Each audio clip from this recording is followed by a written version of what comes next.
So everyone, we got a brand new Fani Willis update. My goodness, it just never stops. The walls just seem to be caving in on her.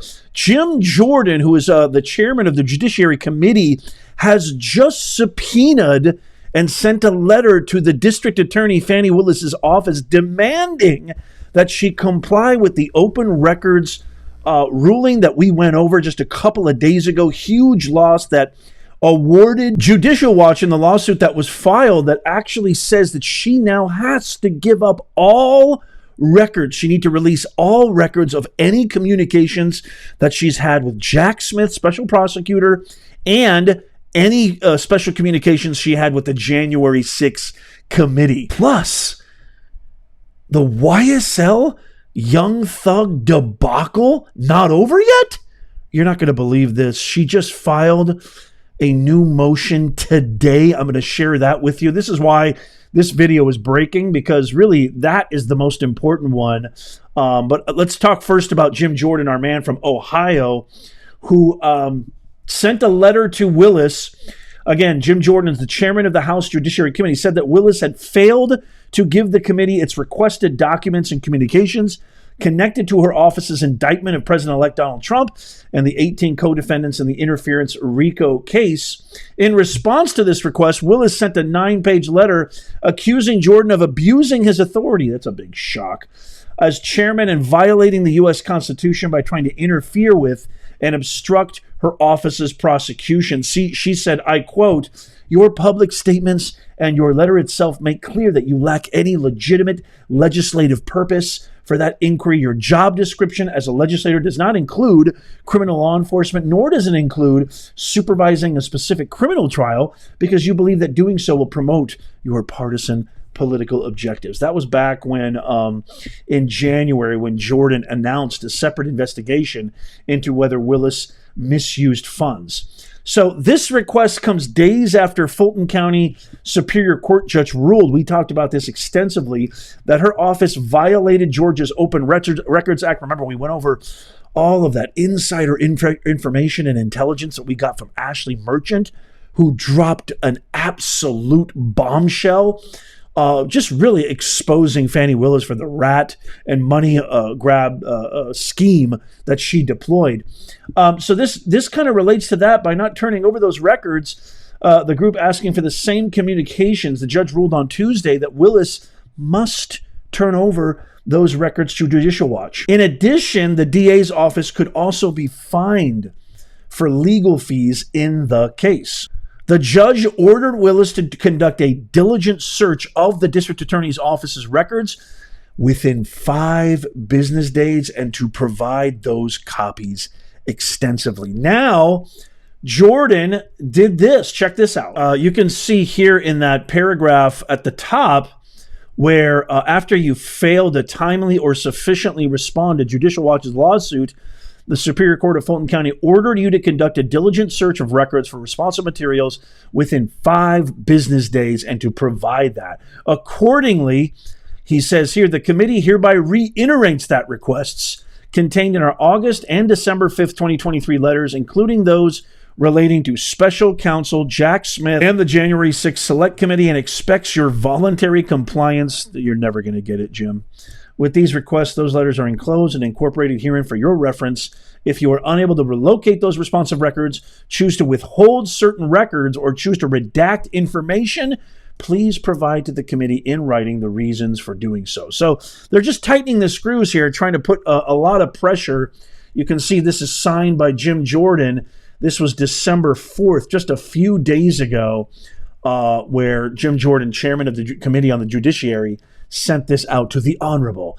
I don't know if you could use that modifier for Fani T. Willis. So again, just in a brief summation, Jim Jordan has given Fulton County District Attorney Fani Willis a deadline to turn over documents as part of an investigation into allegations. This is the part that I really want to focus on, that she colluded with the Biden administration while investigating President-elect Donald Trump. Remember, Ashley Merchant so professionally and wisely distributed the actual timestamps and the meeting documentation to that Georgia Senate committee hearing that she happily accepted the subpoena by Bill Cowsert, whereby she divulged that there were meetings between Fani Willis and Kamala Harris. What a big shock, mentee and mentor of the DEI workshop, right before she brought the indictment forward, accusing Donald Trump and 18 other co-defendants of election interference conspiracy in 2020, which we now know is a complete sham, a complete farce, a complete hoax.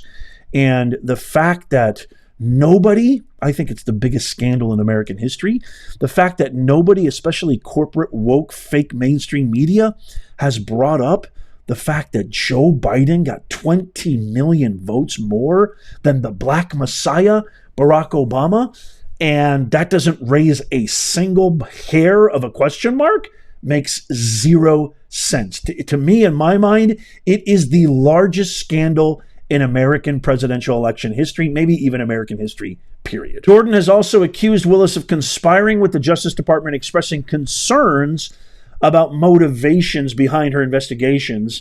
Again, Willis is now accusing Jordan of violating the U.S. Constitution to try and interfere with her prosecution of Trump and his co-defendants, which that case is now falling apart and is probably going to get dismissed by the Georgia Supreme Court any day now. You know, I'm going to keep you abreast of that. Okay, hot off the heels of that huge L, that huge loss, where all charges, all the defendants in that first, I guess you could say, installment of the YSL RICO case, Yak Gotti and other defendants, literally the YSL case, the longest running case in Georgia state history, acquitted of all charges. The jury found them not guilty. Fani Willis got a huge loss. Hot on the heels of that, look what happened today. Today, you can see the date in the top corner of your screen there, December 6th. That's today.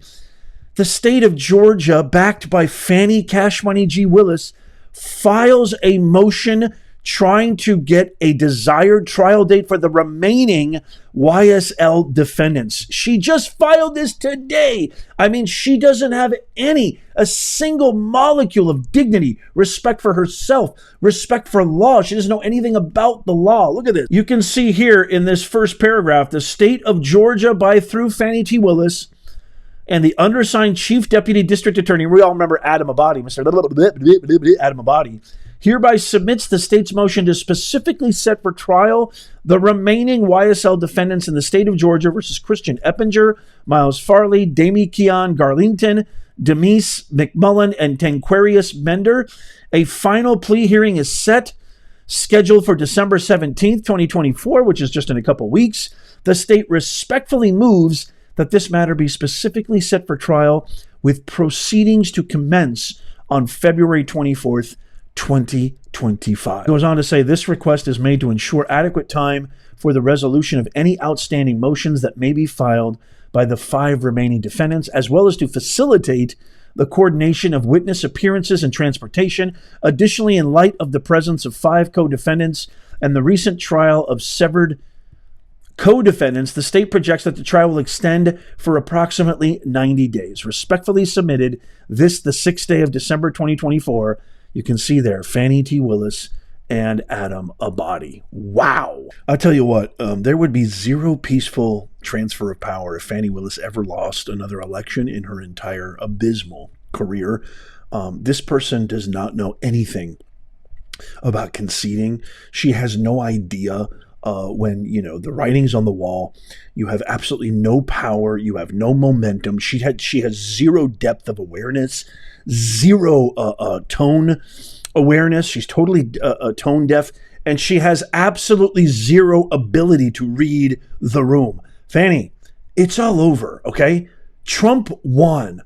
We all know, including everybody probably in your toxic, horrific office, everybody knows the only reason you brought this case forward was to impede him based on the orders of your boss, Kamala and Biden and Obama. We know that's the only reason.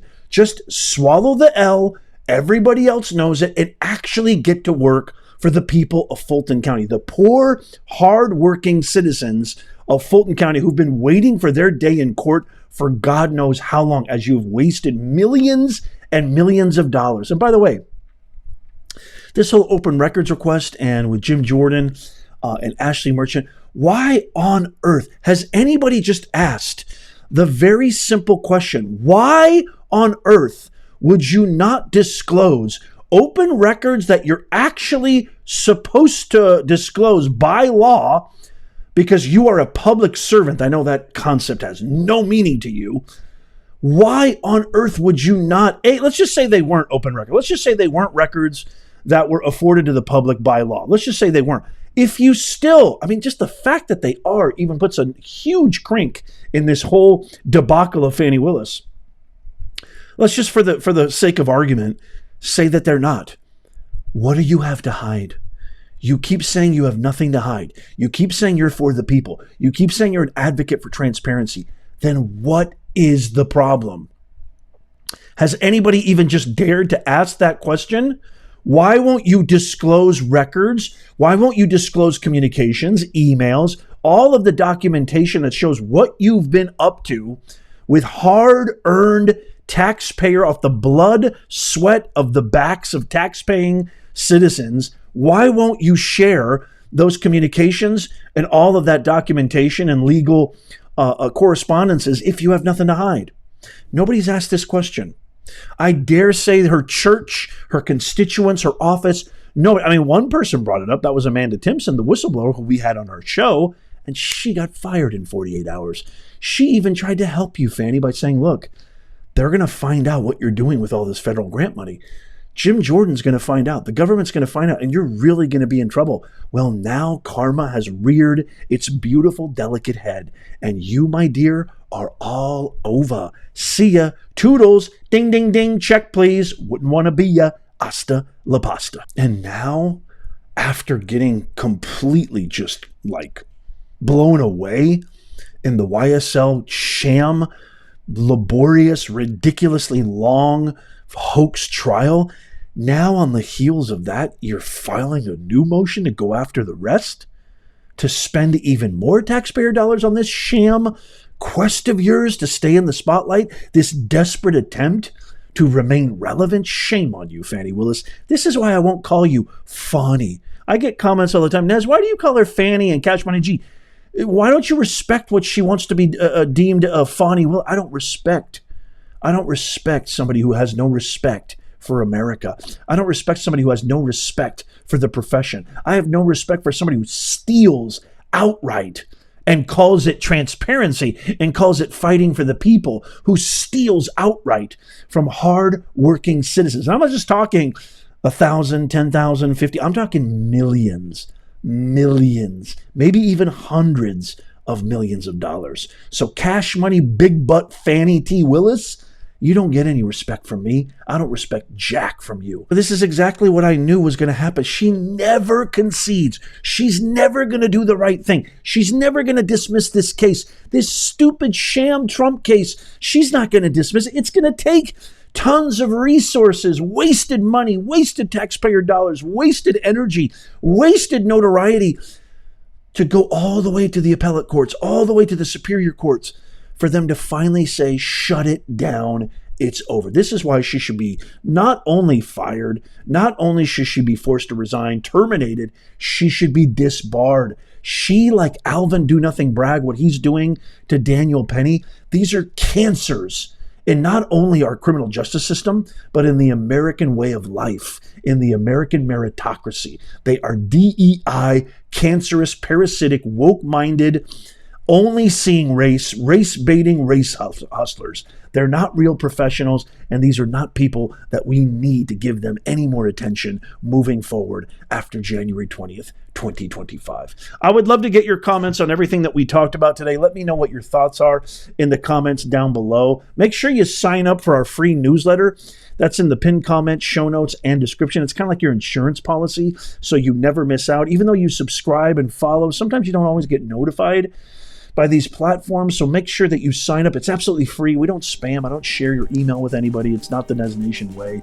So make sure that you sign up. It's free in the pinned comment, show notes, and description. Check out these videos coming up on the screen right here. If you haven't seen them already, I just posted this today. Tap my face right here to subscribe and follow. That's free as well. And as always, may God bless you, and may God bless the USA. I'll see you soon.